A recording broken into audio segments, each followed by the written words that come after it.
Καλημέρα συνάδελφοι. Χαίρομαι που είμαστε πάλι εδώ στη νέα μας εκδήλωση της Ένωσης, τη νέα πρωτοβουλία. Έχουμε ήδη κάνει, ξέρετε, ξεναγήσεις σε 3 βιβλιοθήκες.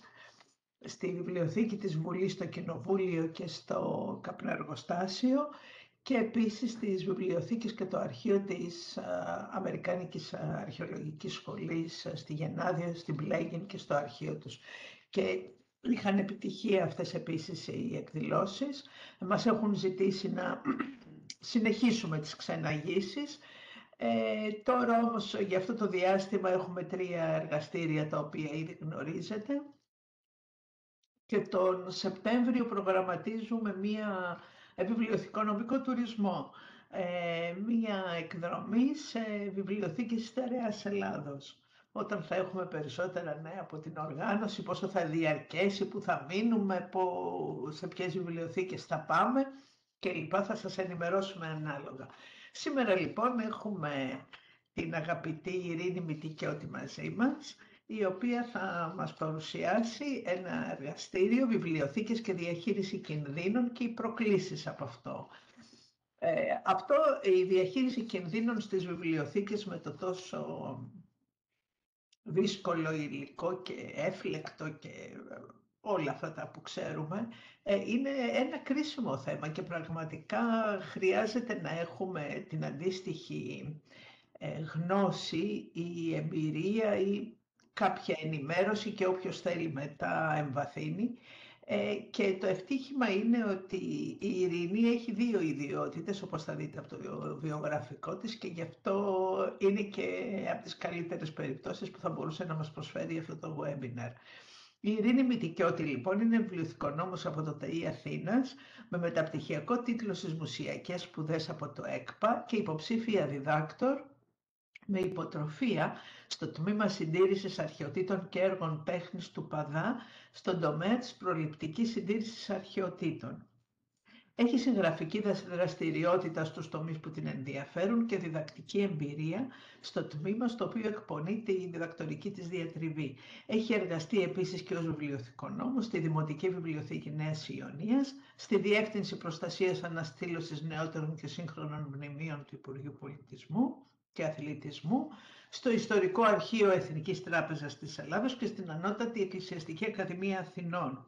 Με τη διαχείριση κινδύνων έχει εκτενώς ασχοληθεί και η διπλή της αυτή ιδιότητα στη συντήρηση αλλά και βιβλιοθηκονόμος ξέρει πώς να μας εξειδικεύσει στη δική μας περίπτωση αυτό που μας ενδιαφέρει. Και γι' αυτό θεωρώ ότι είναι πολύ σημαντική αυτή η συμμετοχή μας σήμερα και το τι θα μας παρουσιάσει και τι θα μάθουμε. Θέλω να ευχαριστήσω την εθελοντική της συνεισφορά στην πραγματοποίηση αυτού του σεμιναρίου εκ μέρους του Διοικητικού Συμβουλίου της Ένωσης και να θυμίσω σε όσους συμμετέχουν ότι θα πρέπει να συμπληρώσουν τη φόρμα της αξιολόγησης με το τέλος του σεμιναρίου προκειμένου να παραλάβουν μετά το πιστοποιητικό, τη βεβαίωση παρακολούθησης. Το ίδιο θα συμβαίνει και στα επόμενα σεμινάρια. Δεν θέλω να σας φάω άλλο χρόνο, αντί μόνο να ακούσω την Ειρήνη. Ειρήνη, το βήμα δικό σου. Σας ευχαριστώ πάρα πολύ, κυρία Κατσιρίκου, και για το βήμα που μου δίνετε και για τα καλά σας λόγια. Χαίρομαι πολύ που είμαι εδώ μαζί σας. Καλημέρα, συνάδελφοι. Ελπίζω η σημερινή παρουσίαση να είναι ενδιαφέρουσα για εσάς. Θα κάνω τώρα ένα διαμοιρασμό του αρχείου και να ξεκινήσουμε.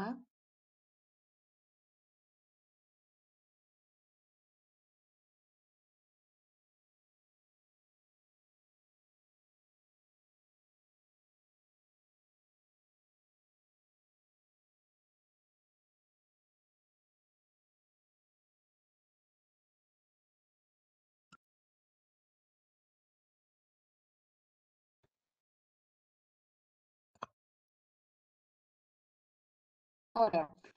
Ελπίζω να έχει διαμοιραστεί η οθόνη μου και να βλέπετε το αρχείο. Σωστά? Ναι, ναι. Τέλεια, τέλεια. Λοιπόν, Σήμερα θα μιλήσουμε για τις βιβλιοθήκες και τη διαχείριση κινδύνων και τις προκλήσεις που συνάδουν γύρω από αυτό το εγχείρημα. Οι καταστάσεις έκτακτης ανάγκης σε μια βιβλιοθήκη δεν είναι πάντα ξεκάθαρες. Προκύπτουν μοναδικές προκλήσεις, όπως μερική ή ολική καταστροφή της συλλογής μιας βιβλιοθήκης, ακόμη και καταστροφή του υλικοτεχνικού εξοπλισμού της. Αυτό μπορεί να μας οδηγήσει σε μια απλή διατάραξη στη βιβλιοθήκη μας, μέχρι και σε προσωρινή αναστολή της λειτουργίας, εάν αυτή η καταστροφή είναι μεγάλη. Εμείς σήμερα, η σημερινή παρουσίαση απαρτίζεται από 4 ενότητες. Στην πρώτη ενότητα θα αναφερθώ σε ορολογία κινδύνου. Στη συνέχεια θα σας μιλήσω για τα σχέδια αντιμετώπισης καταστροφών, από τι αποτελούνται και ποιες είναι οι διαδικασίες για να φτιάξουμε ένα τέτοιο σχέδιο για τη βιβλιοθήκη μας. Στη συνέχεια θα μιλήσουμε για τη συνδρομή των εθελοντών στη διαχείριση μιας καταστροφής. Και θα δούμε στο τέλος κάποιες καλές πρακτικές, κάποια ωραία παραδείγματα από αντίστοιχες περιπτώσεις. Οι καταστροφές μπορεί να πλήξουν σε μια βιβλιοθήκη την ίδια τη συλλογή, μπορεί να πλήξουν τη βιωσιμότητα της βιβλιοθήκης, ακόμη και τη φήμη της. Ως προς τη διαχείριση κινδύνου, είναι πολύ σημαντικό πρώτα να εντοπίσουμε τους κινδύνους, αφού τους εντοπίσουμε να αξιολογήσουμε αυτή η κίνδυνη πόσο σοβαρή είναι για τη δική μας τη βιβλιοθήκη, ούτως ώστε στη συνέχεια να μπορούμε να προετοιμαστούμε ορθότερα για μια ενδεχόμενη κρίση. Γύρω από αυτό το πυρήνα, γύρω από αυτό το σχήμα, θα είναι η σημερινή παρουσίαση. Ας δούμε λίγο και πολύ σύντομα τι είναι καταστροφή. Υπάρχουν διάφοροι ορισμοί για τις καταστροφές. Η UNESCO αναφέρει ότι η καταστροφή είναι μια σοβαρή διατάραξη της λειτουργίας μιας κοινότητας ή μιας κοινωνίας, η οποία προκαλεί εκτεταμένες απώλειες που υπερβαίνουν την ικανότητα της πληγήσας κοινωνίας να ανακάμψει με δικούς της πόρους. Στη δική μας την νομοθεσία, καταστροφή είναι κάθε ταχείας ή βραδίας εξέλιξης συμβάν, οποιοδήποτε είδους, το οποίο προκαλεί εκτεταμένες επιπτώσεις στον άνθρωπο ή γενικά στο περιβάλλον, αλλά η ένταση της καταστροφής καθορίζεται από το μέγεθος των απολειών ή των ζημιών. Δηλαδή, βλέπουμε ότι υπάρχουν 2 σημεία κλειδιά για τις καταστροφές.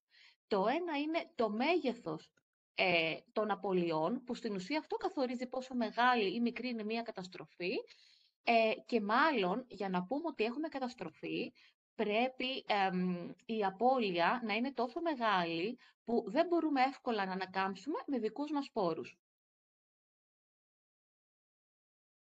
Δεν θα επεκταθώ στο νόμο περί προστασίας της πολιτιστικής μας κληρονομιάς, απλά σας αναφέρω ότι σύμφωνα με τον 4858-2021 που επικυρώθηκε με βάση τον 3028 του 2002, υπάρχει η πρόβλεψη για την προληπτική συντήρηση, ένα κομμάτι λίγο άγνωστο, τουλάχιστον ως πάγια τακτική σε κάθε πολιτιστικό οργανισμό. Στην ουσία αναφέρει μεταξύ άλλων ο νόμος ότι η προστασία αφορά και στην αποτροπή της καταστροφής, της αλλίωσης και γενικά κάθε άμεσης ή έμεσης βλάβης της. Οπότε όταν μελετούμε καταστροφές δεν μελετούμε μόνο τις άμεσες, μελετούμε και τις έμεσες. Θα τα δούμε όμως στη συνέχεια πιο αναλυτικά. Θέλω απλώς να αποσαφηνίσουμε λίγο τους όρους για να μπορούμε να είναι πιο κατανοητοί και σε εσάς. Τι είναι καταστροφή, οπότε ας δούμε. Όταν λέμε καταστροφή, λοιπόν, disaster, πολύ απλά ας συνοψίσουμε ότι είναι μια σοβαρή διατάραξη. Disaster είναι μια σοβαρή διατάραξη της λειτουργίας ενός πολιτιστικού οργανισμού. Αυτή η διατάραξη μπορεί να συντελεστεί με προειδοποίηση, μπορεί να γίνει απροειδοποίητα, συνήθως γίνεται ξαφνικά. Όταν λέμε τον κίνδυνο, το hazard στην διεθνή βιβλιογραφία θα το δείτε, εννοούμε μία απειλή, ένα βλαπτικό αίτιο. Ένα hazard θα μπορούσε να είναι ένα συμβάν, ένα φαινόμενο, π.χ. ένα σεισμικό φαινόμενο. Θα μπορούσε να είναι μια ουσία, μια ανθρώπινη ενέργεια, Ένα hazard θα μπορούσε να είναι οτιδήποτε. Θα μπορούσε να είναι, ας πούμε, ένα μπουκάλι νερό που έχω τώρα εγώ εδώ και θα μπορούσε να αποβεί καταστροφικό σε ένα σπάνιο χειρόγραφο. Ας δούμε το risk. Αυτοί οι δύο όροι συχνά συγχέονται. Ο κίνδυνος και η διακινδύνευση. Όταν λέμε risk, εννοούμε την πιθανότητα να διακινδυνεύσει η δική μας συλλογή, το δικό μας ίδρυμα, από ένα κίνδυνο. Έχουμε λοιπόν ένα οποιοδήποτε βλαπτικό αίτιο, έχουμε ένα σεισμό, έχουμε μια πυρκαγιά, έχουμε μια πλημμύρα και έχουμε και τη διακινδύνευση, το risk, πόσο πιθανό είναι αυτό το βλαπτικό αίτιο να μας επηρεάσει εμάς. Αυτό επηρεάζεται, εκεί είναι έτσι σε συνάρτηση, με το λεγόμενο vulnerability, δηλαδή την τροτότητα. Η τροτότητα, με απλά λόγια, είναι πόσο αδύναμοι είμαστε εμείς, ως συλλογή, ως ίδρυμα, απέναντι σε οποιοδήποτε βλαπτικό αίτιο που μπορεί να συμβεί. Η πιθανότητα καταστροφής, λοιπόν, αυξομειώνεται ανάλογα τα τηρούμενα μέτρα. Μπορεί να υπάρχει ο σεισμός, αλλά να μην μας επηρεάσει αρκετά. Να μην είμαστε αδύναμοι απέναντι σε αυτό το φαινόμενο. Και πώς θωρακιζόμαστε? Θωρακιζόμαστε όταν λαμβάνουμε τα απαραίτητα προληπτικά μέτρα. Ο στόχος ποιος είναι? Γιατί ασχολούμαστε με τη διαχείριση κρίσεων, διαχείριση κινδύνου? Ο στόχος είναι το λεγόμενο mitigation, θα το δούμε στη βιβλιογραφία, ο μετριασμός. Γιατί συχνά δεν μπορούμε να αποφύγουμε τελείως, δηλαδή να μηδενίσουμε την πιθανότητα καταστροφής, μπορούμε όμως να την ελαχιστοποιήσουμε σε ένα ανεκτό επίπεδο. Αιτίες καταστροφών στις βιβλιοθήκες και στα μνημεία, φαντάζομαι λίγο πολύ τα ξέρετε και είναι έτσι κατανοητά σε όλους μας. Μπορεί να είναι φυσικά φαινόμενα, σεισμοί, πυρκαγιές, συγχωρήπανση, υγρασία, βιολογικοί παράγοντες, πλημμύρα, η κλιματική αλλαγή τώρα που είναι ένα φλέγον ζήτημα. Μπορεί να είναι από ανθρωπογενή αίτια, αμέλεια, μπορεί να είναι γκράφιτι και αυτό με ερωτηματικό. Γιατί εντάσσεται στις αιτίες καταστροφών, αλλά υπάρχουν πολλές απόψεις γύρω από τα γκράφιτι. Κλοπή, τρομοκρατική ενέργεια, πόλεμος, φανατισμός, όλα αυτά και άλλα, απλά αυτά είναι τα πιο κύρια αίτια καταστροφών σε βιβλιοθήκες σήμερα. Προσδιορισμός ενδεχομένων κινδύνων. Μία ανάλυση διακινδύνευσης περιλαμβάνει την εξέταση των κινδύνων που συνδέονται σε μια προγραμματισμένη δραστηριότητα. Δηλαδή, πρώτα εξετάζουμε το κίνδυνο για μια έκτακτη καταστροφή, τον εξετάζουμε, τον αναλύουμε και εξετάζουμε το βαθμό επιρροής του στο πολιτιστικό οργανισμό, ούτως ώστε να λάβουμε τα πληρέστερα προληπτικά μέτρα. Δεν θα λάβουμε προληπτικά μέτρα για κάθε κατηγορία κινδύνου, γιατί αυτό ίσως είναι αχρίαστο κάποιες φορές και δεν είναι απαραίτητο για μας. Σημασία έχει να λάβουμε προληπτικά μέτρα για τον κίνδυνο αυτό, από τον οποίο κινδυνεύουμε περισσότερο. Αναγνωρίζοντας λοιπόν και αξιολογώντας τους κινδύνους, πρώτα αναγνωρίζουμε. Λέμε ότι υπάρχουν αυτοί οι κίνδυνοι και τους αναγνωρίζουμε, τους ταυτοποιούμε.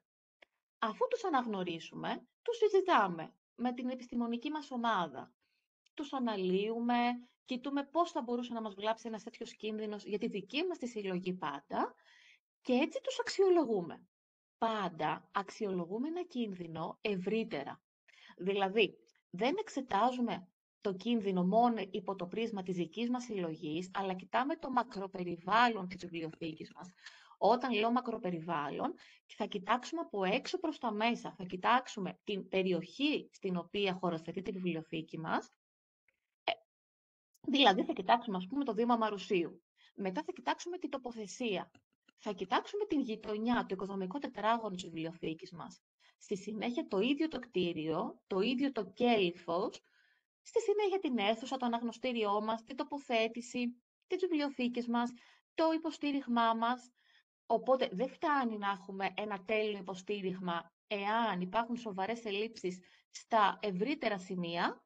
Πάντα λοιπόν εξετάζουμε το κίνδυνο από έξω προς τα μέσα. Στο πλαίσιο αυτό, οι βιβλιοθήκες συντάσσουν το λεγόμενο σχέδιο αντιμετώπισης καταστροφών. Θα το δούμε disaster plan. Είναι πάγια τακτική, ειδικά σε βιβλιοθήκες του εξωτερικού και έχει ξεκινήσει και σε εμάς, στον ελλαδικό χώρο εννοώ, Το σχέδιο αντιμετώπισης καταστροφών είναι ένα εξατομικευμένο σχέδιο για κάθε οργανισμό. Είναι σύμφωνα με το μέγεθος του οργανισμού, με τις ανάγκες του οργανισμού, τη θέση του, όλα αυτά τα ιδιαίτερα χαρακτηριστικά του. Ο στόχος ενός σχεδίου αντιμετώπισης καταστροφών είναι πρώτα απ' όλα η ανθρώπινη ασφάλεια, η ασφάλεια του κοινού και του προσωπικού.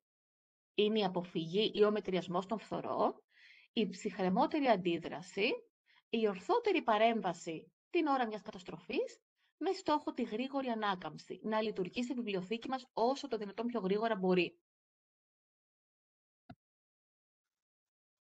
Η δομή τώρα ενός σχεδίου αντιμετώπισης καταστροφών, κοιτάξτε, τα σχέδια, σας είπα ότι είναι διαφορετικά για κάθε βιβλιοθήκη. Δεν μπορούμε δηλαδή να φτιάξουμε ένα format και να το πάρουμε copy-paste, να το εντάξουμε σε όλες τις βιβλιοθήκες. Άλλο σχέδιο θα έχει η Εθνική Βιβλιοθήκη, άλλο σχέδιο θα έχει μια βιβλιοθήκη νοσοκομείου, άλλο σχέδιο θα έχει μια βιβλιοθήκη δημοτική σε μια επαρχιακή πόλη. Όμως όλα τα σχέδια, παρότι διαφέρουν, έχουν μια συγκεκριμένη δομή. Όλα δηλαδή τα σχέδια έχουν μια εισαγωγή, όπου στην εισαγωγή αναφέρουμε κάποια απαραίτητα στοιχεία, θα τα δούμε στη συνέχεια, τυπικά στοιχεία επικοινωνίας, καθημερινές διαδικασίες. Όλα λοιπόν έχουν μια εισαγωγή. Όλα έχουν το κομμάτι της προετοιμασίας. Δηλαδή, το risk assessment, την ανάλυση διακινδύνευσης που είπαμε, ταυτοποίηση πόρων, εκπαίδευση, αγορά εξοπλισμού, προληπτικά μέτρα και όλα αυτά που θα δούμε. Την αντίδραση, δηλαδή τι κάνουμε όταν συμβεί καταστροφή, ποια είναι τα σωστά βήματα. Και το στάδιο βέβαια της αποκατάστασης, τις ενέργειες πρώτης διάσωσης της συλλογής μας, όλες αυτές τις οδηγίες που χρειαζόμαστε για να ανακάμψουμε μετά από μία καταστροφή. Οπότε όλα τα σχέδια έχουν αυτή τη δομή. Ως προς την εισαγωγή.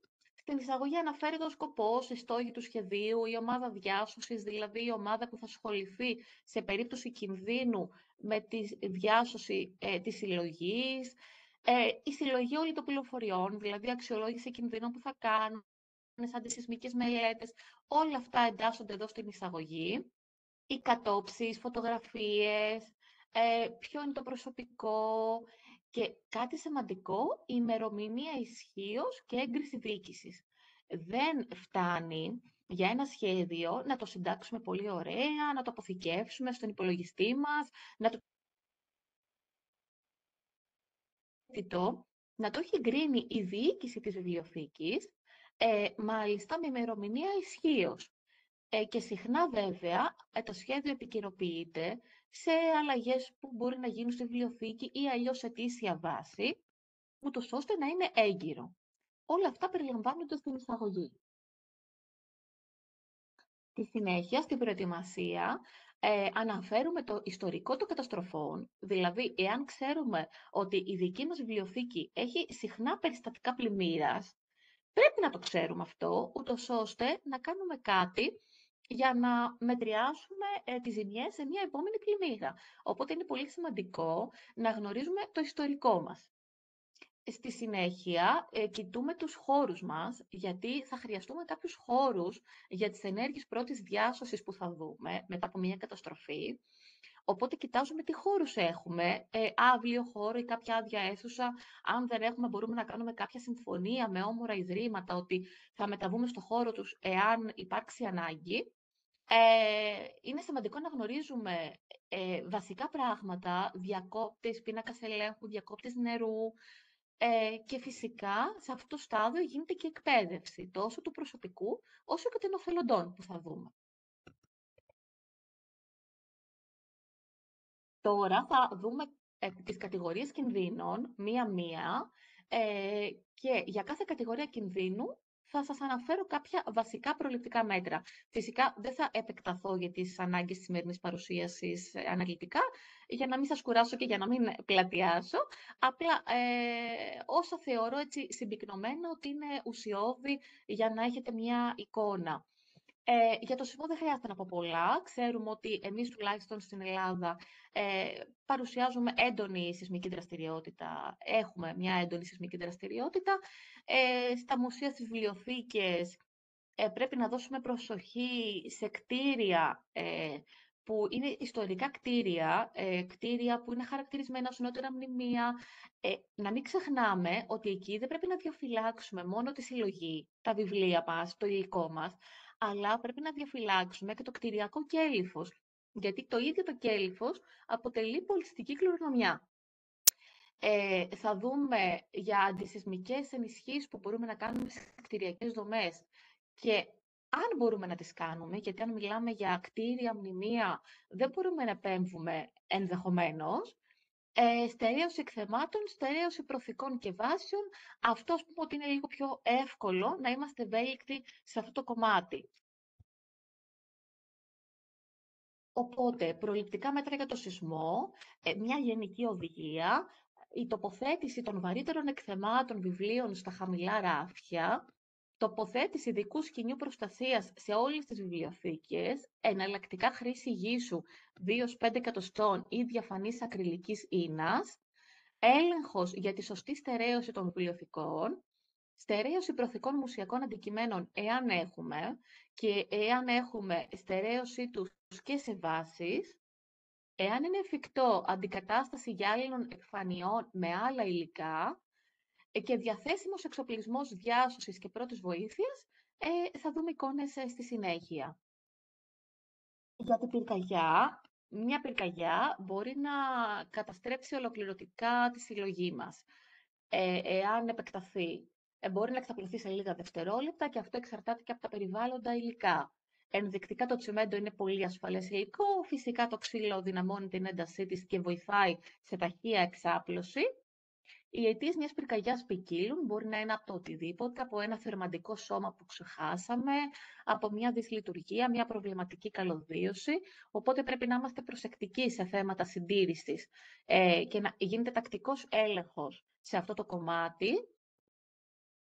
Τώρα, σε περίπτωση που υπάρξει πυρκαγιά, τι θα δούμε μετά από μια πυρκαγιά στη βιβλιοθήκη μας, πώς θα μπορεί να επηρεαστούμε.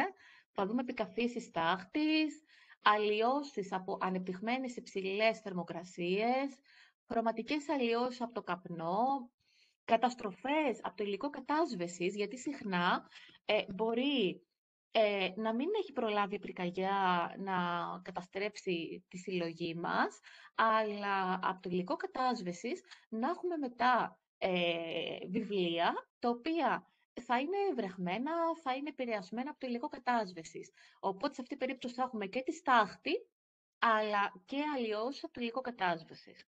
Μέχρι φυσικά, και δεν το θέλουμε, την ολική καταστροφή του αντικειμένου, που εκεί δεν μπορούμε να επέμβουμε, βέβαια. Τώρα, ως προς την πυρκαγιά προληπτικά μέτρα, εάν είναι εφικτό μια 24ωρη σύνδεση με κάποια εταιρεία ασφάλειας και με την πυροσβεστική υπηρεσία, είναι πάρα πολύ χρήσιμο. Οι πυροσβεστήρες μας, ξηροί σκόνης, να είναι συντηρημένοι και το προσωπικό να γνωρίζει πώς να τους χρησιμοποιεί εάν υπάρξει η ανάγκη. Προμήθεια ειδική σκούπα αναρρόφησης τάχτης και καθαρισμού βιβλίων. Εντάξει, είναι μια ακριβή αγορά. Σε αυτή την αγορά θα προβούμε εάν θεωρούμε ότι είναι απαραίτητο. Μπορούμε απλώς να νοικιάσουμε τον εξοπλισμό εάν και όταν αυτό χρειαστεί. Αυτό θα το συζητήσουμε με την ομάδα της βιβλιοθήκης μας. Συνεχής έλεγχος για τη τήρηση των κανόνων από το κοινό, με ένα όμορφο τρόπο να εκπαιδευτεί το κοινό σε σωστή χρήση του αναγνωστηρίου. Και άσκηση προσομοίωσης διάσωσης τεκμηρίων από πυρκαγιά. Υπάρχουν κάποιες ασκήσεις προσομοίωσης που μπορούμε να κάνουμε, όπου στην ουσία είμαστε, μετά από μια τέτοια άσκηση, είμαστε πιο ψύχρεμοι, εάν προκύψει αληθινή ανάγκη, να αντιδράσουμε πιο ορθά. Ως προς την υγρασία, στην περίπτωση πλημμύρας σε ένα πολιτιστικό οργανισμό, η υγρασία μπορεί να αποβεί καταστροφική, ειδικά για τα οργανικά υλικά, όπως τα βιβλία που έχουμε στις βιβλιοθήκες. Θα αναλύσω λίγο παραπάνω το τομέα της υγρασίας, γιατί θεωρώ ότι υπάρχει ανάγκη γενικά στις βιβλιοθήκες μας, ακόμη και αν δεν κινδυνεύουμε από πλημμύρες. Είναι λίγο δύσκολο να ρυθμίσουμε σωστά επίπεδα σχετικής τιμής υγρασίας στο χώρο, τουλάχιστον από τη δική μου την εμπειρία. Θα σας πω εδώ ότι μία μέση ασφαλής ιδανική τιμή, να έχετε να θυμάστε, είναι 55% σχετική υγρασία σε ένα χώρο. Δεν είναι τόσο εύκολο να επιτύχουμε μια τέτοια τιμή χωρίς χρήση εφηγραντήρων. Ε, Απλά καλό είναι να ξέρετε ότι μετά, όσο ανεβαίνει αυτή η τιμή και όταν φτάνει και ξεπερνά το 70%, που δεν είναι δύσκολο, δηλαδή στις περισσότερες περιοχές της Ελλάδας, φθινόπωρο, χειμώνα, άνοιξη, θα δείτε τέτοιες τιμές, αν πάρετε μία μέτρηση. Αν λοιπόν η τιμή ανέβει επικίνδυνα, παρατηρούμε αλλοιώσεις τόσο στο μέγεθος όσο και στο σχήμα του χαρτιού, αλλοιώσεις του χρώματος, αποχρωματισμό, εμφάνιση καφέ κοιλίδων, ανάπτυξη μικροοργανισμών και μείωση της αντοχής. Τα βιβλία γίνονται πιο εύθρυπτα. Η υγρασία πάει πακέτο με βιολογικούς παράγοντες έντομα τροκτικά. Δεν τα θέλουμε, γιατί καταστρέφουν τα βιβλία, δημιουργούν τρύπες στα οργανικά υλικά. Βέβαια, γίνονται απεντομώσεις και αυτό είναι κάτι που τηρείται σε γενικές γραμμές. Όμως, αν η υγρασία είναι υψηλή, δεν μπορούμε να αποφύγουμε τελείως τους βιολογικούς παράγοντες όλους. Υπάρχουν ήδη ντόμων στη χώρα μας που προσβάλλουν το χαρτί, το δέρμα, τις κόλλες, το ξύλο γενικότερα, όπως σαράκι, ψαράκι, κολεόπτερα, λεπιδόπτερα, ημενόπτερα. Ειδικά το ψαράκι είναι πάρα πολύ σύνηθες και είναι και βλαβές για τον άνθρωπο, απλά σε μεγάλη παρουσία του καταστρέφεται η συλλογή γιατί τρώει το χαρτί. Τώρα, για την πλημμύρα, προληπτικά μέτρα, προμήθεια αντλίας αποστράγγισης. Δεν είναι απαραίτητο να την αγοράσουμε, μπορούμε να την νοικιάσουμε όταν έρθει αυτή η ώρα και τη χρειαστούμε. Μια γενική οδηγία κάνει ένα αντικείμενο επί του εδάφους. Έχουμε δει πάρα πολλές καταστροφές, ειδικά σε αποθήκες βιβλιοθηκών μουσείων, από πλημμύρες, επειδή κούτες με βιβλία κοίτονταν απλά στο έδαφος. Μηνιαίος έλεγχος των σωληνώσεων από το τεχνικό του Ιδρύματος. Άσκηση προσομοίωσης διάσωσης βρεχμένων αντικειμένων για την καλύτερη ανταπόκριση του προσωπικού. Διαθέσιμος καταψύκτης εντός του Ιδρύματος ή σε συνεργασία με εταιρεία για ενοικίαση. Γιατί μας χρειάζεται ο καταψύκτης? Συχνά, όταν δεν υπάρχει συντηρητής ή όταν υπάρχει συντηρητής, αλλά η έκταση της βλάβης είναι τεράστια, υπάρχουν πάρα πολλά βρεχμένα βιβλία και δεν προλαβαίνουμε να επέμβουμε άμεσα, βοηθάει να τα καταψύξουμε. Θα δούμε στη συνέχεια τον τρόπο.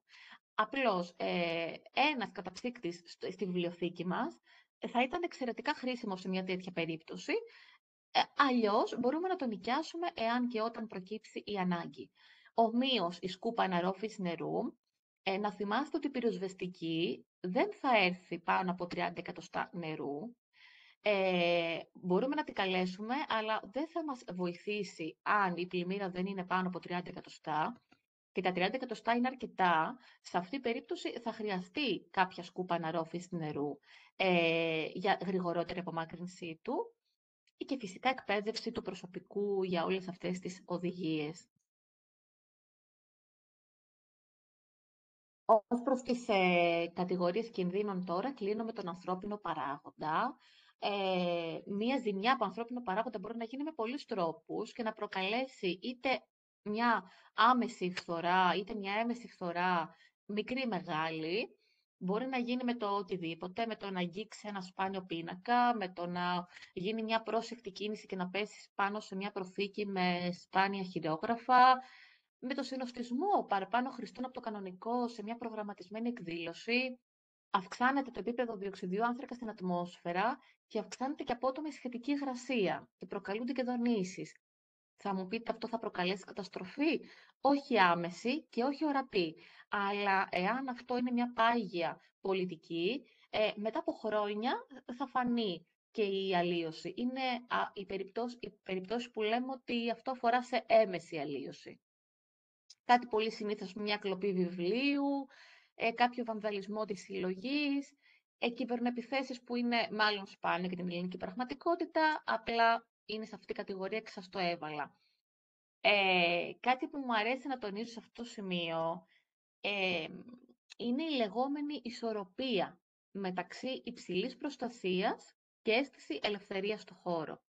Συχνά, ειδικά σε μεγάλες βιβλιοθήκες, σε μεγάλα ιδρύματα, μουσεία, όταν θέλουμε να είμαστε απόλυτα προστατευμένοι με κάμερες, καταγραφικά, security, αυστηρές οδηγίες, αυστηρό έλεγχο. Και πράγματι πρέπει να διαφυλάξουμε τη συλλογή μας και πρέπει να είμαστε και αυστηροί σε αυτό το κομμάτι. Όμως χάνεται αυτό που λέμε οι μουσιολόγοι, η μουσιακή εμπειρία. Χάνεται αυτή η αίσθηση ελευθερία στο χώρο, που και αυτήν την θέλουμε. Θέλουμε οι αναγνώστες μας να κινούνται στο χώρο, έτσι και να νιώθουν όμορφα, να νιώθουν άνετα. Οπότε, καλό είναι να θυμόμαστε να βρίσκουμε μια ισορροπία και σε αυτό το κομμάτι. Ως προς τα προληπτικά μέτρα για την ανθρώπινη παρέμβαση, τα ξέρουμε λίγο πολύ, κάμερες, καταγραφικά, βιβλία επισκεπτών, ενεργοποίηση της θύρας εισόδου, ανάρτηση κανόνων χρήσης του μουσιακού χώρου κατά την είσοδο των επισκεπτών, επιβράβευση μελών της βιβλιοθήκης για έγκαιρη επιστροφή βιβλίων, ενημέρωση προσωπικού για τη σωστή αντιμετώπιση περιστατικών βίας, παραβατικής συμπεριφοράς, περιπτώσεις που γίνεται φασαρία στο χώρο, πώς παρεμβαίνουμε σωστά, φύλαξη των προσωπικών αντικειμένων σε ειδικά ντουλάπια ή συνένεση επισκεπτών για ενδεχόμενο έλεγχο, αντικλεπτικούς μηχανισμούς, εμφιαλωμένο νερό, ξηρή τροφή είναι ακραίο σενάριο, είναι για περιπτώσεις που θα χρειαστεί να παραμείνουμε στο χώρο παραπάνω από το σύνηθες. Και σεμινάριο πρώτων βοηθειών μπορεί να αποβεί εξαιρετικά χρήσιμο, ένα τουλάχιστον στο έλεγχος βιβλιοθήκης να γνωρίζει πρώτες βοήθειες. Και κάτι τελευταίο σε αυτό το κομμάτι, ως προς τον ήχο στις βιβλιοθήκες και αν περιορίζεται ο ήχος στις βιβλιοθήκες, με την πάροδο του χρόνου και συνεχείς ηχητικούς κραδασμούς, όπως σας ανέφερα, προσβάλλονται οι μοριακές δομές του αποθηκευμένου υλικού, με αποτέλεσμα μια σταδιακή φθορά. Ενδεικτικά να σας πω ότι αποδεκτά όρια θορύβου σε μουσιακό χώρο, σε χώρο που φιλοξενεί πολιτιστική κληρονομιά, είναι γύρω στα 35 με 45 δεσιμπέλ. Αυτό είναι εξαιρετικά λίγο. Είναι ένας 35 με 45 δεσιμπέλ, τώρα αν είχαμε ένα δεσιμπελόμετρο, θα παρουσίαζε ο χώρος που βρίσκομαι και σας μιλάω αυτή τη στιγμή. Με μια απλή μέτρηση, και υπάρχουν και εφαρμογές που μπορείτε να κατεβάσετε στο κινητό σας και να πάρετε μια τυχαία μέτρηση, θα δείτε ότι σε χώρους συνοστισμού τα δεσιμπέλ είναι πάνω από 60-65%. Συγγνώμη, 60-65%. Οπότε, τι μπορούμε να κάνουμε σε αυτές τις περιπτώσεις? Εάν είμαστε στη διαδικασία που εμείς επιλέγουμε πού θα χτιστεί η βιβλιοθήκη μας, δηλαδή είμαστε σε αυτό το ευτυχές στάδιο, επιλέγουμε προσεκτικά την τοποθεσία, αποφεύγουμε πηγές ήχου. Εάν επιλέξουμε να είναι στο κέντρο της Αθήνας, σε ένα σημείο που δεν μπορούμε να αποφύγουμε τους ήχους, μπορούμε να κάνουμε ηχομονωτικές επεμβάσεις εφόσον το κτίριό μας είναι καινούριο και θα χτιστεί τώρα. Μπορούμε να επέμβουμε στα κουφώματα, επιλογή διπλών, τριπλών τζαμιών και φυσικά αντιδονητικά προϊόντα μηχανισμούς. Υπάρχουν όμως και περιπτώσεις που δεν μπορούμε να επέμβουμε. Ένα ωραίο μέτρο και μια ασφαλής οδηγία είναι ο περιορισμός των επισκεπτών. Με ποια έννοια? Δηλαδή ένα άτομο ανά 4 τετραγωνικά επιφάνειας. Γενικά αυτό θεωρείται μια ασφαλής αναλογία για τα αποδεκτά όρια ήχου σε ένα χώρο πολιτισμού, σε ένα χώρο που φιλοξενεί συλλογή. Ένας επισκέπτης ανά 4 τετραγωνικά επιφάνειας. Σε αυτό το σημείο να σας πω ότι, όπως και θα ξέρετε βέβαια, ότι μεγάλη πλειοψηφία βιβλιοθηκών στην Ελλάδα φιλοξενείται σε κτίρια τα οποία δεν έχουν κτιστεί εξ αρχής για να φιλοξενήσουν υλικό ευαίσθητο, υλικό πολιτιστικής κληρονομιάς. Πολλές βιβλιοθήκες φιλοξενούνται σε κτίρια τα οποία δεν κατασκευάστηκαν με αυτό το στόχο και είναι κτίρια χαρακτηρισμένα ως νεότερα μνημεία, ως ιστορικά διατηρητέα κτίρια. Και ξέρετε, σε αυτά τα κτίρια και να θέλουμε, δεν μπορούμε να επέμβουμε και να αλλοιώσουμε τα χαρακτηριστικά τους, τα ιδιαίτερα χαρακτηριστικά τους. Δεν μπορούμε λοιπόν να επέμβουμε συνήθως, με τέτοιες επεμβάσεις τουλάχιστον, αλλά μπορούμε να λάβουμε κάποια μέτρα και εδώ. Ένα από αυτά τα μέτρα είναι η διαδροφήτευση περιμετρικά του κτηρίου. Αυτό θα μας μειώσει κατά 2 δεσιμπέλ τα επίπεδα δεσιμπέλ στο χώρο. 2 δεσιμπέλ δεν είναι πολλά τα 2 δεσιμπέλ, αλλά είναι κάτι. Επίσης, εάν ας πούμε κάποια όψη του κτηρίου είναι σε κάποιο λεωφοριόδρομο, σε κάποιο εργοστάσιο κοντά, δηλαδή υπάρχει μια έντονη ηχητική πηγή από αυτή την όψη, ενδεχομένως μπορούμε να καλύψουμε με κάποιο τρόπο αυτή την ηχητική πηγή.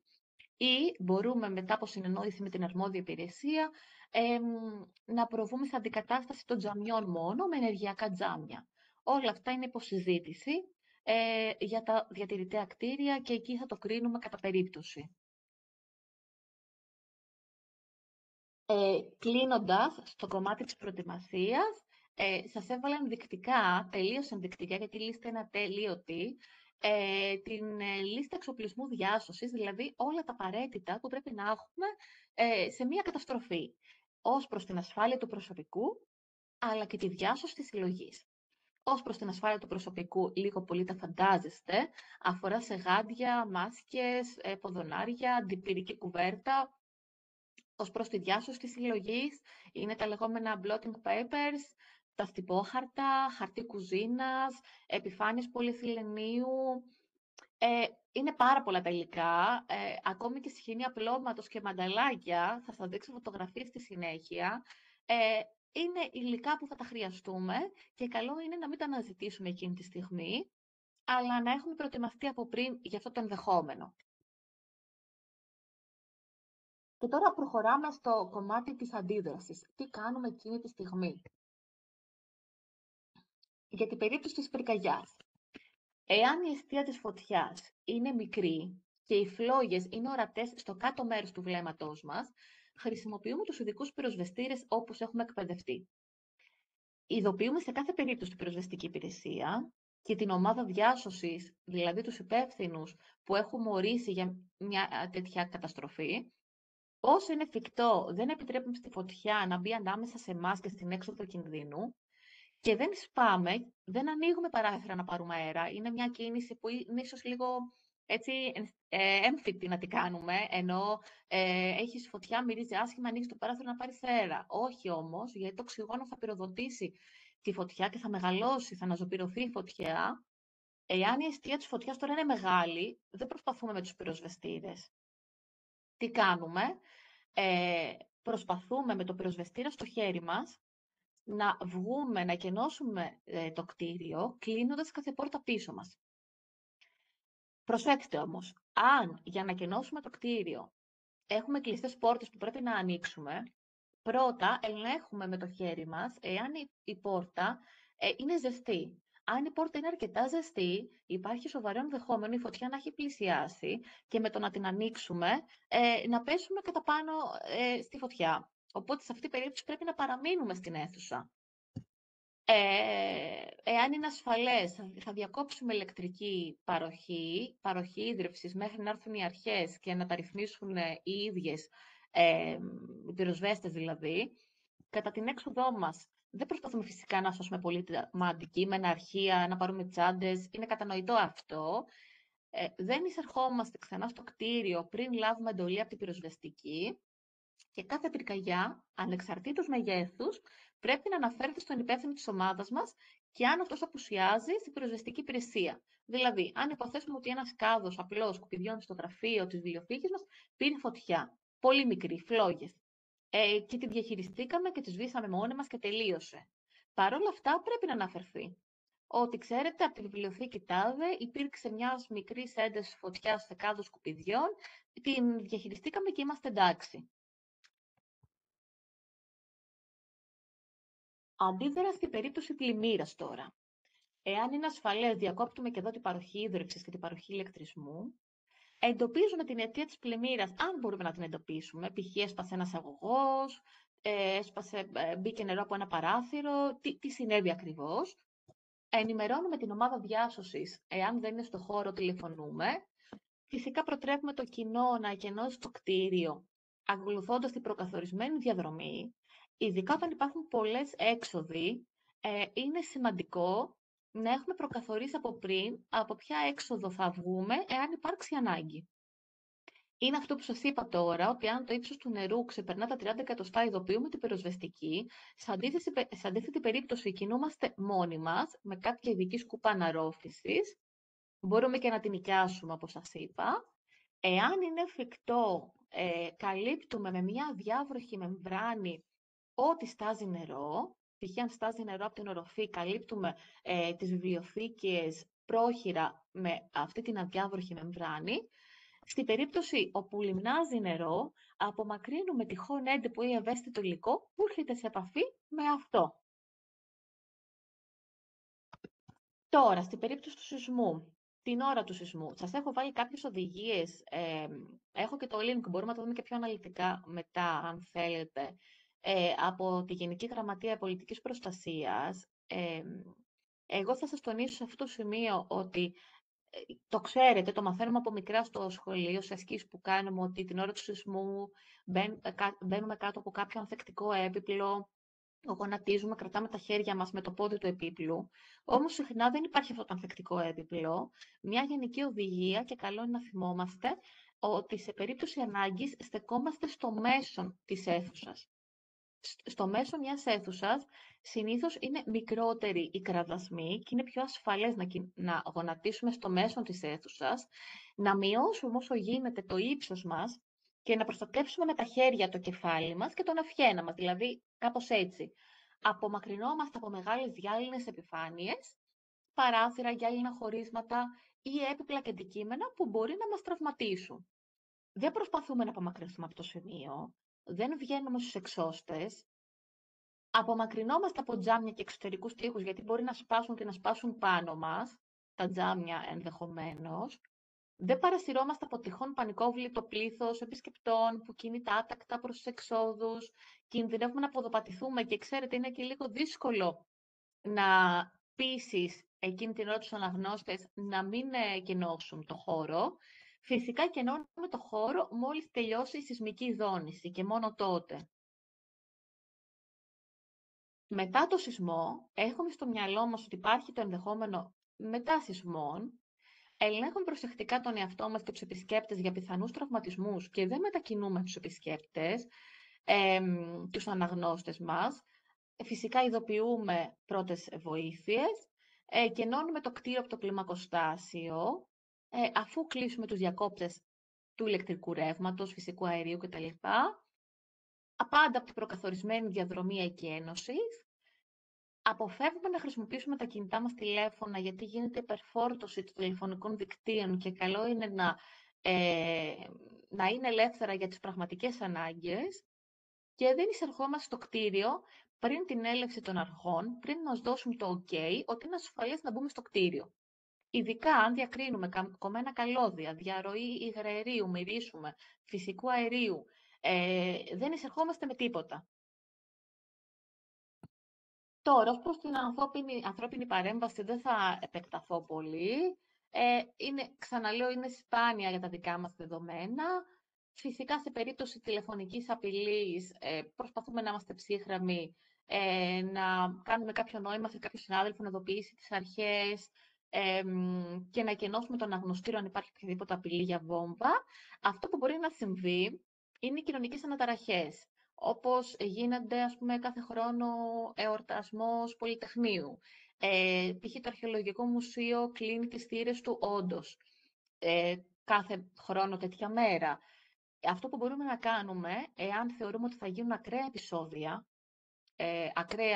επεισόδια για τη δική μας τη συλλογή, κλείνουμε το χώρο ή ακόμη μεταφέρουμε την σημαντική μας συλλογή, την συλλογή μας ύψης της σημασίας, που θα δούμε στη συνέχεια, τη μεταφέρουμε στο υπόγειο. Ή τέλος πάντων βεβαιωνόμαστε ότι λειτουργούν οι κάμερες και έχουμε κλειστές τις πόρτες της βιβλιοθήκης μας. Και τώρα πάμε στην αποκατάσταση, όπου να σας πω ενδεικτικά ότι σε μια μεγάλη καταστροφή η αποκατάσταση διαρκεί περίπου 1 έτος.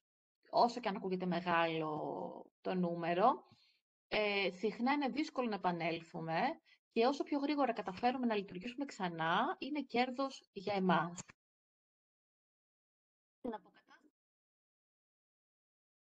Πώς ξεκινάει η αποκατάσταση? Όταν λαμβάνουμε το OK από τις αρχές ότι μπορούμε να μπούμε ξανά στο κτίριο, να μπούμε ξανά στο χώρο. Το πρώτο πράγμα που κάνουμε είναι η αποτίμηση της καταστροφής. Βλέπουμε το χώρο, τι έχουμε εδώ, τι έχει συμβεί. Οπότε αποχωρούν οι αρμόδιοι φορείς, μπαίνει στο χώρο της βιβλιοθήκης η ομάδα διάσωσης με τον απαραίτητο εξοπλισμό, ενδεχομένως κάποια εμβόλια αντιτετανικά, εάν είναι μεγάλη καταστροφή και είναι επικίνδυνο, π.χ. έχει πολλά φρετά υλικά, λάσπες, είναι βρώμικο το περιβάλλον. Καταγραφή εκτίμηση της ζημιάς σε υποδομές και συλλογή και μεταφορά πληγέντων εκθεμάτων στο χώρο πρώτης διάσωσης. Κοιτάξτε να σας πω τώρα. Εάν τα πληγέντα εκθέματα, π.χ. έχουμε βρεγμένα εκθέματα από πλημμύρα, αποτελούν το μεγαλύτερο ποσοστό της συλλογής μας, δηλαδή αν τα περισσότερα βιβλία μας έχουν βραχεί, οι ενέργειες πρώτης διάσωσης θα γίνουν στο ίδιο το χώρο. Και θα μεταφέρουμε τα στεγνά, δηλαδή το τμήμα της συλλογής που δεν έχει επηρεαστεί. Εάν όμως έχουν βραχεί λίγα εκθέματα και τα υπόλοιπα είναι στεγνά, είναι ανεπηρέαστα, τότε θα μεταφέρουμε τα βρεγμένα εκθέματα, ούτως ώστε να μην επηρεαστούν και τα στεγνά από την αύξηση της υγρασίας στο χώρο. Αυτός είναι ο κανόνας. Και το δεύτερο πράγμα είναι η τεκμηρίωση, που είναι απαραίτητη σε αυτή τη διαδικασία, σε αυτό το στάδιο. Οπότε, παράλληλα με την οπτική εκτίμηση της καταστροφής, φωτογραφίζουμε, μαγνητοσκοπούμε, αποτυπώνουμε στο χαρτί, με ό,τι μέσο έχουμε και συνολικά και ξεχωριστά. Δηλαδή, έχω βλάβες στο αναγνωστήριο Α, του πρώτου ρόφου, συγκεκριμένα βιβλίο-βιβλίο, ράφι-ράφι. Οπότε κοιτάμε συνολικά και ξεχωριστά να γίνει τεκμηρίωση. Σε αυτό το πλαίσιο πάντα θα υπάρχει ένας συντονιστής. Πάντα θα υπάρχει λοιπόν ένας υπεύθυνος, συνήθως ο υπεύθυνος βιβλιοθήκης, αλλά δεν είναι και απαραίτητο. Θα υπάρχει ένας υπεύθυνος, ο οποίος θα ηγείται των διαδικασιών της διάσωσης. Σε αυτό το πλαίσιο θα σχεδιαστούν στρατηγικές και ρόλοι. Δηλαδή, τι θα κάνει ο συντονιστής. Ανάλογα με το μέγεθος της ζημιάς, θα δημιουργήσει μια ομάδα διάσωσης και θα σκεφτεί αν είναι απαραίτητοι οι εθελοντές σε αυτό το κομμάτι ή όχι. Δηλαδή, μπορεί οι πόροι να επαρκούν, η καταστροφή να είναι μικρή και να μην χρειάζονται εθελοντές σε αυτή τη φάση. Θα απονέμει διακριτά καθήκοντα, ρόλους για την καλύτερη συνεργασία της ομάδας. Θα καλέσει συντηρητή, εάν δεν έχει ήδη βιβλιοθήκη συντηρητή, πιθανόν να ενοικιάσει υλικοτεχνικό εξοπλισμό, εάν χρειαστεί. Θα τεθούν ζητήματα φύλαξης, ωράριο εργασιών, πιθανόν να μην τηρηθούν τα τυπικά ωράρια εργασίας παρά να μοιραστούν κάποιες βάρδιες, γιατί οι πρώτες 3 μέρες είναι οι πιο κρίσιμες για τη διάσωση μιας συλλογής. Θα ενημερωθεί φυσικά η διοίκηση του οργανισμού και πιθανόν θα βγει κάποιο δελτίο τύπου. Πιθανόν επίσης θα δημοσιοποιηθεί το θέμα στα κοινωνικά μέσα δικτύωσης.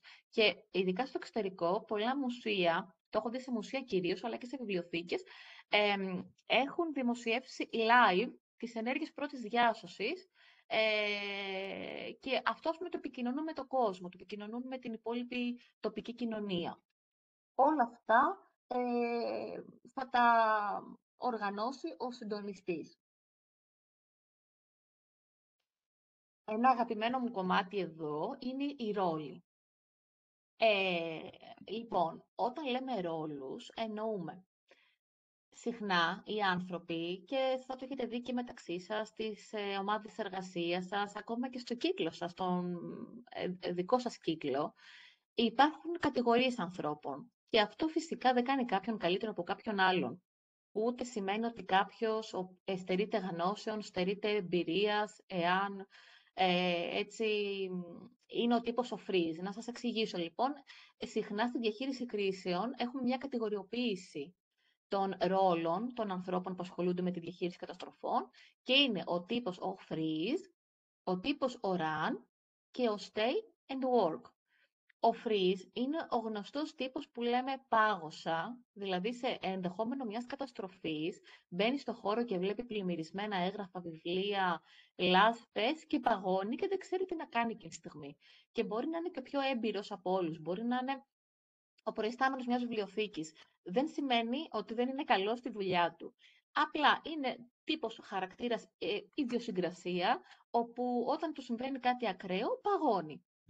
Υπάρχει ο τύπος ο run. Όλοι θα έχετε δει ένα τύπο run. Ο τύπος που σου λέει, εντάξει, δείτε το και πείτε μου και φεύγω τώρα και το συζητάμε, το βλέπουμε. Είναι ο τύπος ο Ραντ που θέλει λίγο να αποφύγει το θέμα, να αποφύγει το πρόβλημα. Και υπάρχει και ο τύπος, ο stay and work, δηλαδή αυτός ο οποίος θα μείνει και θα βρει μια πρακτική λύση άμεση και θα την εφαρμόσει κιόλας. Δεν σημαίνει ότι αυτός είναι καλύτερος. Όλοι οι τύποι αυτοί είναι χρήσιμοι. Απλά το challenge εδώ είναι ο συντονιστής της ομάδας διάσωσης να μπορεί να εντοπίσει το προσωπικό που έχει μπροστά του, τους εθελοντές που έχει μπροστά του, σε ποια κατηγορία ανήκουν. Φανταστείτε τώρα να βάλετε ένα τύπο freeze, ο οποίος παγώνει μπροστά, δηλαδή σοκάρεται και παγώνει μπροστά σε ένα ακραίο γεγονός, να τον βάλετε να κάνει διαλογή και να ξεχωρίσει, ας πούμε, σπάνια βιβλία που είναι βουτυγμένα στη λάσπη. Θα είναι λίγο σκληρό για αυτόν. Μπορεί να είναι πιο χρήσιμο σε κάτι άλλο, π.χ. στη μεταφορά του στεγνού υλικού, στη τεκμηρίωση του υλικού. Είναι πολύ χρήσιμο λοιπόν και μας γλιτώνει χρόνο να μοιράσει ο συντονιστής τα καθήκοντα σωστά, ανάλογα και τις γνώσεις, αλλά και την προσωπικότητα του καθενός ατόμου που έχει απέναντί του. Η ταχεία αντίδραση είναι ζωτική σημασία για την αποκατάσταση της συλλογής. Σας είπα ότι οι πρώτες 72 ώρες είναι οι πιο κρίσιμες και οι πρώτες 48 ακόμα πιο κρίσιμες. Χωρίζουμε λοιπόν τα αντικείμενα, χωρίζουμε τη συλλογή μας σε αυτά που έχουν υποστεί ανεπανόρθωτη ζημιά και δεν μπορούμε να τα αποκαταστήσουμε και σε αυτά τα οποία μπορούμε να τα αποκαταστήσουμε.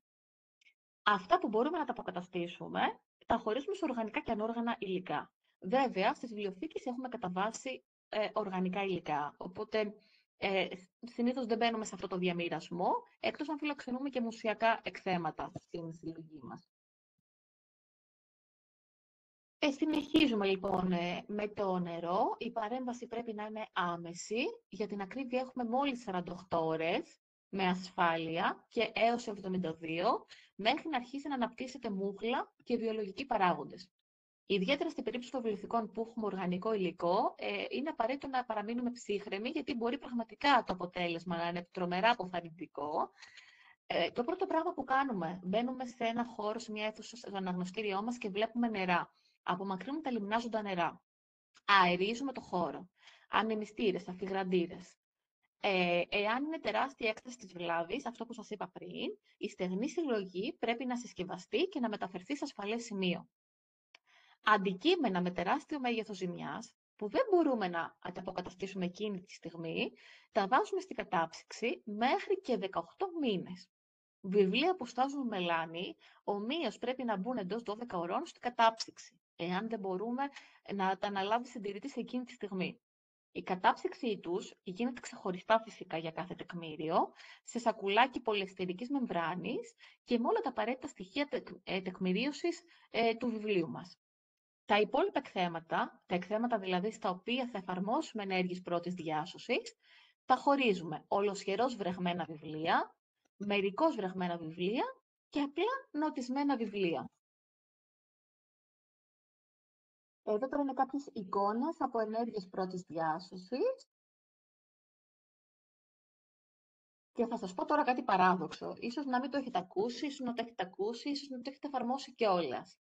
Όλα τα βρεγμένα βιβλία, εάν είναι λερωμένα με λάσπη, πριν από κάθε ενέργεια πρέπει να πληθούν κάτω από τρεχούμενο νερό. Εάν δεν είναι εφικτό και δεν επαρκούν οι βρύσες για να είναι κάθε βιβλίο κάτω από τρεχούμενο νερό, σε λεκάνες με νερό.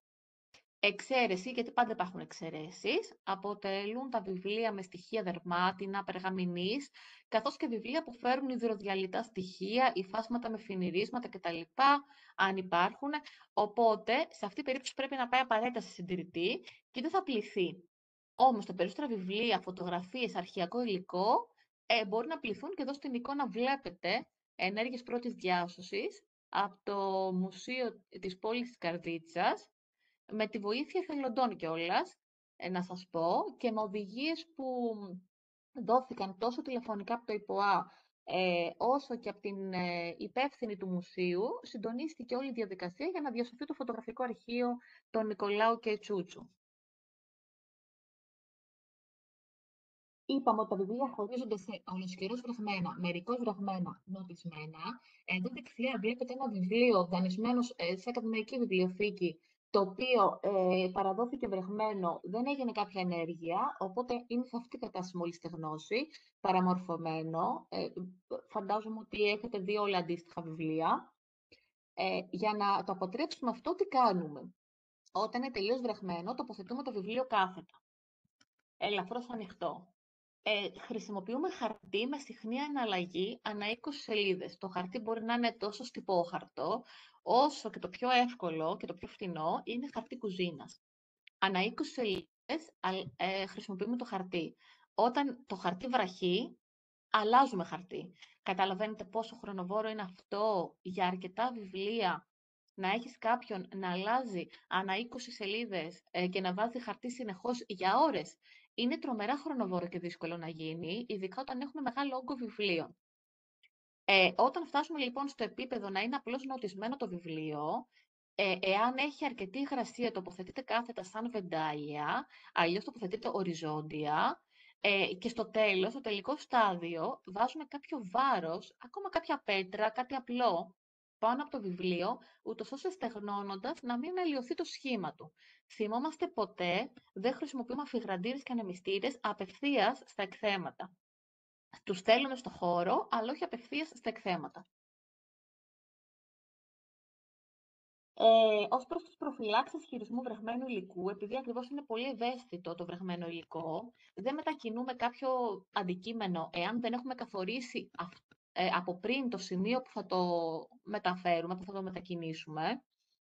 Δεν προσπαθούμε να χωρίσουμε κολλημένες μεταξύ τους σελίδες.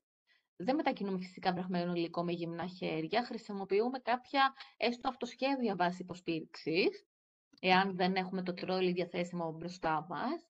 Και το έντυπο υλικό δεν πρέπει να στεγνώνει σε απευθείας επαφή με τον ήλιο, ούτε αφιγραντήρα ανεμιστήρα, αλλά πάντα υπό σκιά. Ακόμα και τα ρούχα που στεγνώνουμε στο σπίτι μας, όλοι έχουμε τη συνήθεια λίγο πολύ να τα στεγνώνουμε απευθείας στον ήλιο ή πάνω στο καλοριφέρ ή πάνω στον αφιγραντήρα. Αυτό γιατί πρόκειται για ρούχα που ενδεχομένως δεν έχουν μεγάλη αξία για μας, δεν αποτελούν τεκμήριο πολιτιστικής κληρονομιάς. Ειδικά τις περιπτώσεις αυτές που μιλάμε τώρα για πολιτιστική κληρονομιά, πρέπει να είμαστε αρκετά αυστηροί σε αυτό το κομμάτι. Οπότε προσέχουμε πάντα από σκιά, μακριά από αφιγραντήρες ανεμιστήρες, να υπάρχουν στο χώρο, όχι κοντά στα εκθέματά μας. Και για το νερό, να σας πω, ως προς τις μεθόδους αφήγρανσης, έχουμε τα ξηραντικά υλικά όπως ρύζι ή σίλικα τζέλ. Ειδικά το σίλικα τζέλ πρέπει να είναι σε μεγάλες ποσότητες για να λειτουργήσει και σε κλειστά κουτιά. Δεν είναι και τόσο πρακτικό δηλαδή για μεγάλους χώρους. Έχουμε τους αφιγραντήρες, έχουμε την κατάψυξη και έχουμε και τις τεχνολογίες ψήξης και θέρμανσης κενού. Είναι ακριβές μέθοδοι για πολύ σημαντικά τεκμήρια που θεωρούμε ότι μπορούμε να προβούμε στο κόστος αυτό της συντήρησής τους, σε περίπτωση που βραχούν. Εδώ τώρα, ελπίζω ότι θα παίξει. Έχω ένα πολύ σύντομο βίντεο 2 λεπτών, ίσως και λιγότερο, να δείτε λίγο αυτό που σας είπα για τα βιβλία και πώς τα βουτάμε στο νερό. Θα δούμε τώρα, ελπίζω να παίξει. Αλλά όχι, δεν θα μου κάνει τη χάρη. Ίσως τώρα ο διαμοιρασμός που έχω κάνει στο file δεν μου δίνει αυτή τη δυνατότητα. Αν θέλετε όμως, μπορούμε να το δούμε στο τέλος. Να σας το βάλω, να κάνω διαμοιρασμό οθόνης και να σας το βάλω από το YouTube να το δούμε. Έχω το link. Οκ. Είχα άλλο ένα βίντεο να σας δείξω, οπότε τα βίντεο δεν θα παίξουν. Δεν πειράζει. Θα συνεχίσω με τη φωτιά. Είπαμε λοιπόν ότι η φωτιά είναι καταστροφική, δεν αφήνει πάρα πολλά περιθώρια για τη διάσωση. Τι κάνουμε μετά από φωτιά? Καθαρίζουμε και αερίζουμε το χώρο. Είναι χρήσιμη η σκούπα στάχτης και τα ειδικά σφουγγάρια συντήρησης για να απομακρυνθούν επικαθίσεις τάχτης στα βιβλία μας. Θυμόμαστε ότι όλα τα βιβλία μετά από πυρκαγιά είναι εξαιρετικά εύθρυπτα. Σαρώνουμε, φωτογραφίζουμε τα βιβλία και τα εκθέματα ύψης της σημασίας, εάν έχουν καεί, αλλά διακρίνεται κάποιο τμήμα της πληροφορίας τους. Για την απομάκρυνση της τάχτης προμηθευόμαστε την ειδική γόμα, σκόνη καθαρισμού ή την ειδική σκούπα καθαρισμού βιβλίων, που είναι ακριβή, αλλά πιθανό να μπορούμε να την νοικιάσουμε εάν θέλουμε. εάν έχουμε πολύ σπάνια βιβλία. Και χρησιμοποιούμε τη σόδα για την αφαίρεση της οσμής των βιβλίων. Η σόδα είναι εξαιρετικά χρήσιμη, φυσικά όχι απευθείας στα εκθέματα, μπορεί να είναι κάπου κοντά, αφαιρεί τις οσμές. Ένα άλλο έτσι, κόλπο, να το πω έτσι, το οποίο όμως πρέπει να είναι μακριά από τη συλλογή, είναι ο ελληνικός καφές. Όταν μια αίθουσα, ένα αναγνωστήριο μυρίζει και θα μυρίζει έντονα μετά από μια πυρκαγιά, για πολύ μεγάλο διάστημα, μπορούμε να έχουμε σε κάποια κρυφά σημεία, φυσικά μακριά από τη συλλογή μας, ελληνικό καφέ και σόδα, και τα δύο μαζί. Και τα δύο απορροφούν τις οσμές, ειδικά ο καφές, μπορώ να σας πω και πιο αποτελεσματικά από τη σόδα, απλά η σόδα είναι πιο ασφαλής για τη συλλογή. Ως προς την ανθρώπινη ενέργεια και το σεισμό, μετά από ένα σεισμό ή μετά από μια ανθρώπινη ενέργεια, σε μια βιβλιοθήκη πάντα, μπορεί να έχουμε βιβλία σκισμένα, βιβλία με καταστραμμένες βιβλιοδεσίες, να έχουμε ρηγματώσεις γενικά στο χώρο, στο κτηριακό κέλυφος. Όταν έχουμε σκισμένα βιβλία, διαμοιρασμένα, η οδηγία είναι γενικά να φυλάξουμε μαζί όλα τα τμήματα ενός τεκμηρίου σε κάποιο σακουλάκι πολυεθυλινίου και τα στοιχεία τεκμηρίωσής του. Εάν τα τελευταία δεν είναι εμφανή, δίνουμε εμείς μια περιγραφή, το φωτογραφίζουμε και το τοποθετούμε σε ειδικό σακουλάκι πολυεθυλινίου ή σε κυβότιο να φυλαχθεί μέχρι να συντηρηθεί. Κάθε τεκμήριο πρέπει να συνοδεύεται από την ειδική φόρμα. Τη φόρμα τεκμηρίωσης δηλαδή, το δελτίο αυτό που λέει όλα τα απαραίτητα στοιχεία για το τεκμήριό μας. Τώρα, εδώ θα ξεκινήσω να σας πω για τους εθελοντές και τη συνδρομή των εθελοντών στη διαχείριση μιας καταστροφής. Στην εικόνα βλέπετε την υποδοχή των εθελοντών στο χώρο μιας βιβλιοθήκης. Οι εθελοντές διασώστες ή οι εθελοντές έκτακτης ανάγκης αναλαμβάνουν εργασίες πρώτης διάσωσης εκθεμάτων μετά από ένα καταστροφικό γεγονός, όταν το προσωπικό της βιβλιοθήκης δεν επαρκεί, σύμφωνα με το μέγεθος της καταστροφής. Ο στόχος ποιος είναι? Ο στόχος είναι, όπως είπαμε και στην αρχή, το λεγόμενο mitigation, ο μετριασμός των φθορών. Να διασωθεί δηλαδή το μεγαλύτερο μέρος των εκθεμάτων του οργανισμού μας μετά από μια καταστροφή. Σε περίπτωση εκτεταμένης καταστροφής, μπορεί να χρειαστεί πρόσθετη εξωτερική ανθρώπινη βοήθεια. Μπορεί δηλαδή το προσωπικό μας να μην επαρκεί για τις ανάγκες της πρώτης διάσωσης, ως προς το στέγνομα της πληγής ασυλλογής, ως προς την συσκευασία, τη μεταφορά. Οι εθελοντές πρέπει να είναι καταγεγραμμένοι και να τους παρέχεται εκπαίδευση, εξοπλισμός, ασφαλιστική κάλυψη και αναγνώριση της προσφοράς τους.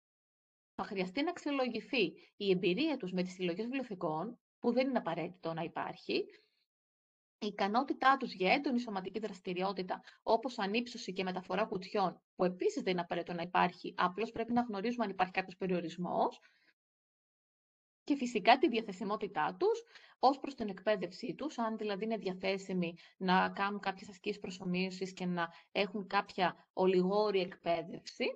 Και φυσικά σε περίπτωση ανάγκης, αν είναι διαθέσιμοι να συνδράμουν. Οπότε, σε αυτό το πλαίσιο, κάνουμε μία αξιολόγηση των αναγκών της βιβλιοθήκης μας. Δηλαδή, απογραφή της τρέχουσας ομάδας της βιβλιοθήκης και προσδιορισμός του τομέα στον οποίο θα μπορούσε να χρειαστεί πρόσθετη βοήθεια. Ερωτήσεις εδώ. Πόσους εθελοντές θέλετε να φέρετε στην ομάδα σας? Πότε χρειάζεστε περισσότερους εθελοντές? Και ποιος είναι ο ρόλος των εθελοντών στη βιβλιοθήκη? Θέστε σαφείς προσδοκίες, δηλαδή κατευθυντήριες γραμμές χαρτογράφησης και κατανόησης του ρόλου των εθελοντών. Σαφή όρια στα καθήκοντα άμυστου και έμεσου εργαζομένου. Υπάρχει διαφορά. Δεν μπορεί ο εθελοντής και δεν πρέπει ο εθελοντής να καλύψει πάγιες ανάγκες βιβλιοθήκης. Στοιχεία επικοινωνίας, πρωτόκολλα έκτακτης ανάγκης, γενικές πληροφορίες της βιβλιοθήκης. Όλα αυτά είναι καλό να υπάρχουν σε ένα μικρό εγχειρίδιο, το οποίο θα δίνουμε στον εθελοντή για να έχει τα απαραίτητα στοιχεία αυτά που χρειάζεται όταν έρχεται να συνδράμει και αυτός στη βιβλιοθήκη μας. Επικοινωνήστε ανοιχτά. Κατά τη διαχείριση εθελοντών βιβλιοθηκών είναι σημαντικό να υπάρχουν ανοιχτές γραμμές επικοινωνίας. Επειδή οι εθελοντές προσφέρουν τις υπηρεσίες τους δωρεάν, συχνά μπορεί να υπάρξουν υποχρεώσεις που να έχουν προτεραιότητα για αυτούς, να αλλάξουν τα χρονοδιαγράμματα. Πρέπει κάθε εθελοντής να ξέρει με ποιον πρέπει να επικοινωνήσει, σε περίπτωση, ας πούμε, που δεν μπορεί να κάνει τη βάρδιά του. Και πρέπει να υπάρχει συνεννόηση με το προϊστάμενο της βιβλιοθήκης, τον διευθυντή της βιβλιοθήκης και επικοινωνία, ούτως ώστε να υπάρχει έτσι μια εκτίμηση του χρόνου που διαθέτει ο εθελοντής στη βιβλιοθήκη. Όπως σας είπα και πριν, πρέπει οι υπάλληλοι της βιβλιοθήκης να κάνουν τις απαραίτητες εργασίες. Οι εθελοντές είναι στη βιβλιοθήκη για να συνδράμουν σε περιπτώσεις έκτακτης ανάγκης. Θα δούμε και παρακάτω κάποια παραδείγματα. Δεν είναι στη βιβλιοθήκη για να καλύψουν πάγιες ανάγκες, να καλύψουν το κενό ενός υπαλλήλου. Και δεν πρέπει να είναι κιόλας. Δεν είναι αυτή η έννοια του εθελοντισμού. Είναι απαραίτητα χρήσιμη και πολύτιμη, αλλά πρέπει να υπάρχει έτσι κάποια ηθική ισορροπία σε αυτό το κομμάτι. Στους εθελοντές μπορούμε να δώσουμε κάποιες απλές εργασίες, τις οποίες μπορούν να διεκπεραιώσουν και οι υπάλληλοι της βιβλιοθήκης, εάν δεν τα καταφέρει ο εθελοντής δηλαδή. Οπότε αυτό βοηθάει τη βιβλιοθήκη μας να λειτουργεί ομαλά. Σκεφτείτε το ηλικιακό εύρος των εθελοντών. Όταν αποφασίζουμε να καλέσουμε εθελοντές, πρέπει να σκεφτούμε ποιο είναι αυτό το ηλικιακό εύρος. Συχνά οι νέοι, ακόμα και οι έφηβοι, είναι εξαιρετικά χρήσιμοι. Έχουν ελεύθερα κάποια Σαββατοκύριακα. Η ενέργειά τους μπορεί να φέρει δημιουργικότητα στις βιβλιοθήκες και να συνδράμει έτσι την τοπική κοινωνία πάρα πολύ όμορφα, να χτίσουμε μελλοντικούς αναγνώστες, αν δεν τους έχουμε κερδίσει ήδη. Οι συνταξιούχοι επίσης έχουν το χρόνο και είναι πάρα πολύ ωραίο να νιώσουν χρήσιμες από αυτή την προσπάθεια, όπως και άτομα με αναπηρία που μπορεί επίσης να νιώσουν εξαιρετικά χρήσιμοι και να νιώσουν μέλος της κοινωνίας και να ενταχθούν πάρα πολύ ωραία. Άνεργοι, ενδεχομένως να καλύψουν κάποιο μέρος του ελεύθερου χρόνου τους μέχρι να βγουν κάποια εργασία και να λάβουν και μια βεβαίως προπηρεσίας και έτσι να έχουν κάποια ωφέλη από όλη αυτή τη διαδικασία. Και φυσικά πρέπει να υπάρχουν και κάποια προνόμια του εθελοντισμού, πέρα από τα εσωτερικά προνόμια και την ικανοποίηση που νιώθει κάποιος με το να προσφέρει κάτι και να γίνει μέρος μιας ομάδας. Είναι καλό η κάθε βιβλιοθήκη να αξιολογήσει και να εξετάσει τι προνόμια μπορεί να προσφέρει.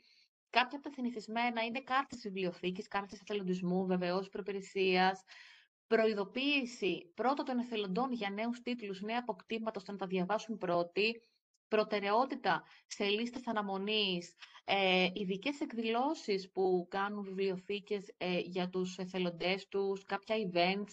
Η κάθε βιβλιοθήκη ξέρει και μπορεί να σκεφτεί δημιουργικά τι μπορεί να προσφέρει έτσι σε απάντηση αυτής της προσφοράς.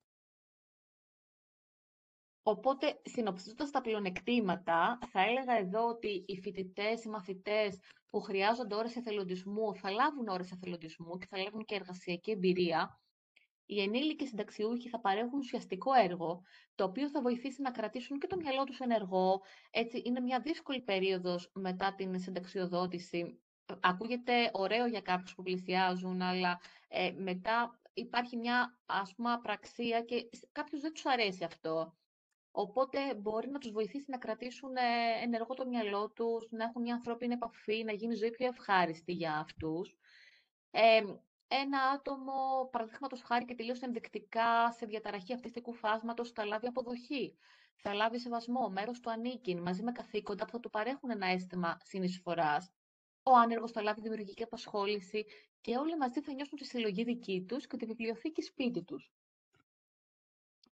Αυτό είναι ένα ακόμη βίντεο ολιγόλεπτο που ήθελα να δούμε. Ίσως στο τέλος το βάλουμε αν συμφωνείτε και θέλετε. Εδώ τώρα προχωράμε σε καλές πρακτικές. Θα έχω βάλει κάτι που με έχει εντυπωσιάσει. Το Συμβούλιο Αρχείων της Νέας Σκωτίας. Η Νέα Σκωτία είναι επαρχία του Καναδά και δεν είναι και τόσο έτσι πολυπληθής. Εντάξει, ας πούμε ότι ο πληθυσμός της είναι περίπου ίδιος με το πληθυσμό της Αθήνας. Οργάνωσε και μοίρασε σε 73 μουσεία, βιβλιοθήκες, αρχεία, disaster kit, αυτά που βλέπετε στις εικόνες, όπου οι εθελοντές βοήθησαν σε αυτό το κομμάτι. Δηλαδή, ζητήσαν εθελοντές για κάποιες μέρες να βοηθήσουν μαζί με το υπόλοιπο επιστημονικό προσωπικό να οργανώσουν τα disaster kit και να διαμοιραστούν στη Νέα Σκωτία εν ώψη ακραίων καιρικών φαινομένων που περίμεναν. Με εντυπωσιάζει αυτή η οργάνωση. Προσωπικά και σας έβαλα απλά να το δείτε γιατί μου άρεσε να το μοιραστώ μαζί σας. Στη συνέχεια, κάτι άλλο επίσης που με εντυπωσίασε, στο Κεντάκι, μετά από καταστροφές που γίνανε ακραίες το 2022, δημιουργήθηκε το Δίκτυο Αντιμετώπισης Έκτακτης Ανάγκης Κληρονομιάς του Κεντάκι, το οποίο είναι μια εξαιρετική πρωτοβουλία. Η ηγεσία του αφορά επιστημονικό προσωπικό βιβλιοθηκών, μουσείων, αρχείων, αλλά εθελοντής μπορεί να γίνει οποιοσδήποτε πολίτης επιθυμεί να συνδράμει. Και τι κάνουν, σας έχω βάλει φωτογραφικό υλικό να δείτε, συνδράμουν σε περιπτώσεις διαχείρισης έκτακτης ανάγκης, ό,τι και αν είναι αυτό, ό,τι ανάγκη μπορεί να προκύψει, θα πάνε εθελοντές από αυτό το δίκτυο, οι οποίοι έχουν εκπαιδευτεί σωστά και θα βοηθήσουν στη διαχείριση και στη γρήγορη αποκατάσταση της συλλογής του οργανισμού που έχει την ανάγκη. Εδώ βλέπετε το σκηνή και τα μαντελάκια που σας είχα προαναφέρει. Βλέπετε ότι εδώ, ας πούμε, οι ενέργειες πρώτης διάσωσης δεν έγιναν σε ανοιχτό χώρο, αλλά δεν είναι και απαραίτητο. Μπορεί να μην υπάρχει καν άδειος χώρος. Εδώ, ας πούμε, αποφασίστηκε να γίνει σε αυτήν την αίθουσα που βλέπετε, που ήταν κάποια αίθουσα εκδηλώσεων. Και τι κάνανε, το βλέπετε, είναι πάρα πολύ αυτοσχέδιο και μου αρέσει γιατί είναι και ανέξοδο, άμα το σκεφτείτε. Στερέωσαν τα σκοινιά σε στίβα καρεκλών που υπήρχαν ούτως ή άλλως στο χώρο και στην ουσία άπλωσαν φωτογραφίες που είχαν βραχεί. Βλέπετε εδώ τον τρόπο που το κάνανε, στο πλαίσιο των ενεργειών πρώτης διάσωσης. Όλα αυτά εθελοντές. Εδώ βλέπουμε επίσης εθελόντρια και εδώ είναι η κυρία από τη βιβλιοθήκη, από το μουσείο που ελέγχει τη διαδικασία. Βλέπετε εδώ αυτό που σας έλεγα, ανά 20 σελίδες έχουν βάλει τα βιβλία και έχουν βάλει χαρτί κουζίνα στα βιβλία ανά 20 σελίδες και αυτό το οποίο κάνει με τον απαραίτητο εξοπλισμό, όπως βλέπετε, που δεν θα ήταν και απαραίτητο, θα λέγαμε εμείς γιατί να βάλει μάσκα τώρα η κυρία, ίσως, αλλά βλέπετε με γάντια, με τη μάσκα της, τι κάνει, κάθεται και εναλλάσσει το χαρτί κουζίνας ανά 20 σελίδες, με υπομονή. Βλέπετε πόσα βιβλία διαχειρίζεται η ίδια και πόσα άλλα μπορεί ενδεχομένως να χρειάζονται. Εδώ βλέπουμε βιβλία τα οποία έχουν τοποθετηθεί πλέον όρθια, με ένα άλλο τρόπο, σε αυτοσχέδια βάση στήριξης, στην ίδια την αίθουσα αυτή. Και εδώ πίσω βλέπουμε και καταψύκτες που έχουν χρησιμοποιηθεί για να βάλουν τα πιο σημαντικά τεκμήριά τους. Εγώ αυτά είχα να σας πω. Ελπίζω να σας ακούστηκαν ενδιαφέροντα και σας ευχαριστώ που μοιραστήκατε το χρόνο σας μαζί μου σήμερα. Είμαι διαθέσιμη για οποιαδήποτε απορία, συζήτηση που θέλετε να κάνουμε. Αυτά. Σας ευχαριστώ πολύ. Ευχαριστούμε πολύ, Ειρήνη, για την τόσο εμπεριστατωμένη εισήγηση. Η αλήθεια είναι ότι αυτά τα πράγματα δεν μπορούν μέσα σε μία ώρα ούτε εσύ να τα ολοκληρώσεις, ούτε εμείς να τα εμπεδώσουμε. Όμως κάναμε μία αρχή για να σκεφτούμε. Το βασικό είναι ότι οι βιβλιοθήκες χρειάζεται να είμαστε proactive, να έχουμε προληπτικά σχέδια από όλα αυτά που μας είπες και χρησιμοποιώντας τη βιβλιογραφία και τις οδηγίες που μας έχεις δώσει, πρέπει να έχουμε σχέδια προληπτικά για την κάθε περίπτωση κινδύνου ξεχωριστά και να ξέρει ο καθένας τι πρέπει να κάνει, γιατί άκουσα που είπες και για τους ρόλους. Έτσι είναι, συχνά σκεφτόμαστε, ίσως είναι και λίγο στην ελληνική νοοτροπία αυτό, συχνά σκεφτόμαστε ότι έλα μωρέ τώρα, εντάξει, δεν θα συμβεί τώρα σε εμάς, εντάξει, όλα καλά, προχωράμε. Όμως, πολλά από αυτά τα οποία συζητήσαμε και όσο μπορούσα περιεκτικά σε μία ώρα να σας δώσω μια εικόνα, είναι ανέξοδα, δεν είναι όλα ακριβά να τα κάνουμε, είναι καθαρά θέμα πρόβλεψης.